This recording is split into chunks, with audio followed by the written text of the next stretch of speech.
కర్నూలులో రాజకీయ ఉద్రిక్తత చోటు చేసుకుంది. తెలుగుదేశం పార్టీ 23వ వార్డు బూత్ ఇన్ఛార్జి సునీల్ పై జరిగిన హత్యాయత్నాన్ని నిరసిస్తూ టీడీపీ నేతలు కార్యకర్తలు భారీ ధర్నా నిర్వహించారు. ఈ ఘటన వెనుక ఉన్న వైఎస్ఆర్ కాంగ్రెస్ పార్టీ నేతలను వెంటనే అరెస్ట్ చేయాలని డిమాండ్ చేస్తూ కలెక్టరేట్ ఎదుట గాంధీ విగ్రహం వద్ద నిరసన కార్యక్రమం చేపట్టారు.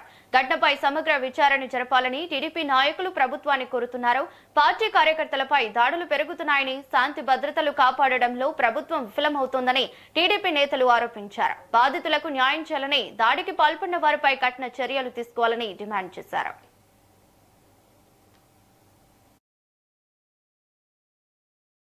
ఏం చెప్పినా ఊరకున్నా మా కార్యకర్తలు ఎవరు ఊకొని పనికి ఈ కథ మేం చేసుకుంటాం, ఈ కథ మేం చూస్తామని తెలియజెప్పామున్నా. అందుకనే ఈ రోజు పెద్ద ఎత్తున వచ్చారు కార్యకర్తలు. ఎందుకు వచ్చారు? మన నాయకుడి మీద అనవసరంగా నిందలు మోపినందుకు, మీరందరూ వచ్చినందుకు. పొద్దునే ఇంత పొద్దున వచ్చారు. పార్టీ అంటే ఎంత అభిమానం ఉందో ఇదొక్కటే సార్ నిరూపణ.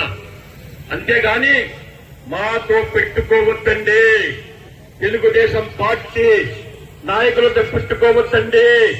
పెట్టుకుంటే భస్మం అయిపోతారు. భస్మం